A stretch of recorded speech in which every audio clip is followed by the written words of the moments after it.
अहिल्या के उद्धार की कथा। रामायण की कई रोचक कथाओं का समावेश किया गया है। उनमें से एक है देवी अहिल्या के उद्धार की कहानी, जो आज के समय से जोड़कर देखिए तब आपको भी समझ आएगा कि इतिहास में भी बलात्कारियों को युगों युगों तक सजा का भुगतान करना पड़ा है, फिर वो देव ही क्यों ना हो। माता अहिल्या, जिन्हें स्वयं ब्रह्मदेव ने बनाया था, इनकी काया बहुत सुंदर थी। इन्हें वरदान था कि इनका यौवन सदा बना रहेगा। इनकी सुंदरता के आगे स्वर्ग की अप्सराएं भी कुछ नहीं थीं। इन्हें पाने की सभी देवताओं की इच्छा थी। यह ब्रह्मा जी की मानस पुत्री थी। अतः ब्रह्मदेव ने एक परीक्षा रखी, जिसकी शर्त थी जो भी परीक्षा का विजेता होगा उसी से अहिल्या का विवाह होगा। अंत में यह परीक्षा महर्षि गौतम ने जीती और विधि पूर्वक अहिल्या से विवाह किया। अहिल्या की सुंदरता पर स्वयं इंद्रदेव मोहित थे और एक दिन वो प्रेम वासना कामना के साथ अहिल्या से मिलने पृथ्वी लोक आए, लेकिन गौतम ऋषि के होते यह संभव नहीं था। अतः इंद्र एवं चंद्रदेव ने एक युक्ति निकाली। महर्षि गौतम ब्रह्म काल में गंगा स्नान करते थे।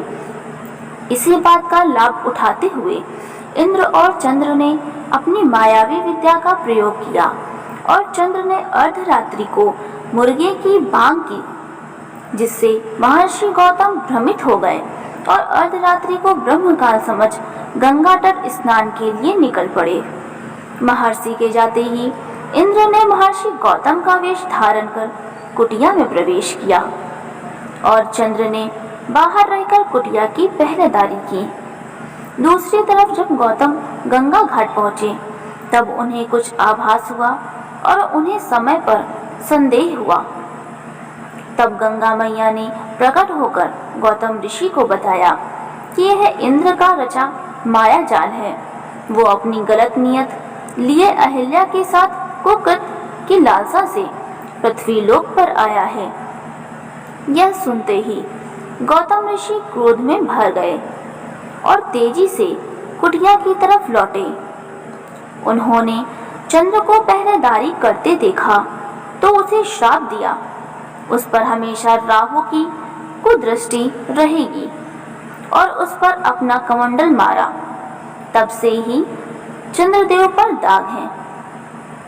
उधर इंद्र को भी महर्षि के वापस आने का आभास हो गया और वो भागने लगा। गौतम ऋषि ने उसे भी श्राप दिया और उसे नपुंसक होने एवं अखंड भाग होने का श्राप दिया। साथ ही ये भी कहा कि कभी इंद्र को सम्मान की नजरों से नहीं देखा जाएगा और ना ही उसकी पूजा होगी।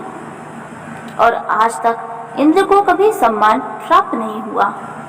जब इंद्र भागने के लिए अपने मूल रूप में आया तब अहिल्या को सत्य ज्ञात हुआ, लेकिन अनहोनी हो चुकी थी, जिसमें अहिल्या की अधिक गलती ना थी। उसके साथ तो बहुत बड़ा छल हुआ था, लेकिन महर्षि गौतम अत्यंत क्रोधित थे और उन्होंने अहिल्या को अनंत समय के लिए एक शिला में बदल जाने का श्राप दे दिया। जब महर्षि का क्रोध शांत हुआ तब उन्हें एहसास हुआ कि इस समय अहिल्या की उतनी गलती नहीं थी, परंतु वे अपना श्राप वापस नहीं ले सकते थे। अपने इस श्राप से महर्षि गौतम भी बहुत दुखी थे। तब उन्होंने अहिल्या की शिला से कहा, जिस दिन तुम्हारी शिला पर किसी दिव्य आत्मा के चरणों की धूल स्पर्श होगी, उस दिन तुम्हारी मुक्ति हो जाएगी और तुम अपने पूर्व स्वरूप में पुनः लौट आओगी। इतना कहकर दुखी गौतम ऋषि हिमालय चले गए और जनकपुरी की कुटिया में अहिल्या की शिला युगों युगों तक अपनी मुक्ति की प्रतीक्षा में कष्ट भोग रही थी। युगों बीतने के बाद जब महर्षि विश्वामित्र राक्षसी ताड़का के वध के लिए अयोध्या से प्रभु राम और लक्ष्मण को लेकर आए, तब ताड़का वध के बाद वे यज्ञ के लिए आगे बढ़ रहे थे। तब प्रभु की नजर उस वीरान कुटिया पर पड़ी और वे वहां रुक गए और उन्होंने महर्षि विश्वामित्र से पूछा, हे गुरुवर, ये कुटिया किसकी है जहाँ वीरानी है, जहाँ ऐसा प्रतीत होता है कि कोई युगों से नहीं आया, कोई पशु पक्षी भी यहाँ दिखाई सुनाई नहीं पड़ता। आखिर क्या है इस जगह का रहस्य? तब महर्षि विश्वामित्र कहते हैं, राम, यह कुटिया तुम्हारे लिए ही प्रतीक्षा कर रही है। यहाँ बनी वह शिला तुम्हारे चरणों की धूल के लिए युगों से तुम्हारी प्रतीक्षा कर रही है।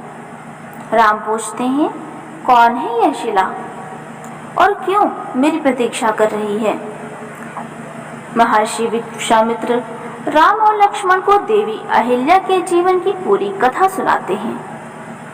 कथा सुनने के बाद राम अपने चरणों से शिला पर स्पर्श करते हैं और देखते ही देखते वह शिला एक सुंदर स्त्री में बदल जाती है और प्रभु राम का वंदन करती है। देवी अहिल्या राम से निवेदन करती हैं कि वो चाहती हैं कि उनके स्वामी महर्षि गौतम उन्हें क्षमा कर उन्हें पुनः अपने जीवन में स्थान दें। प्रभु राम अहिल्या से कहते हैं, देवी, आपकी इसमें लेश मात्र भी गलती न थी और महर्षि गौतम भी अब आपसे क्रोधित नहीं है, अपितु वो भी दुखी हैं। अहिल्या को अपने स्वरूप में आते ही कुटिया में बाहर आ जाती हैं और पुनः पंछी चहचहाने लगते हैं। इस तरह प्रभु राम देवी अहिल्या का उद्धार करते हैं और आगे बढ़ते हुए जनक कन्या सीता के स्वयंवर का हिस्सा बनते हैं। आज के कलयुग में इंद्र जैसे अनेक हैं, लेकिन प्रभु राम जैसा कोई नहीं है। ना ही प्रशासन एक नारी के चरित्र की रक्षा कर सकता है और ना ही न्याय प्रणाली। फिर कैसे भारत भूमि को न्यायप्रिय समझा जाए, जहां न्याय का स्वरूप बदला नहीं और अन्याय अपने पैर पसारे जा रहा है। भारत के पुराणों में नारी का स्थान देवी तुल्य है और आज के समय में इसे पैरों की धूल की तरह रौंदा जा रहा है। क्या आज का भारत इतना कमजोर है कि नारी की अस्मिता की रक्षा के लिए कोई कठोर दंड तक नहीं तय कर पा रहा है?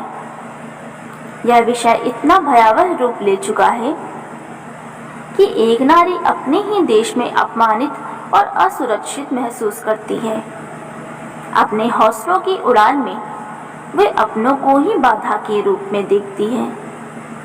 जिस देश की नारी की स्थिति ऐसी है, वो देश कैसे एक विकसित देश बनने की सोच सकता है, जबकि उस देश की न्याय प्रणाली, उस देश की सबसे छोटी इकाई समाज के दो स्तंभ पुरुष एवं नारी में से नारी की नींव को खोखला कर रहे हैं।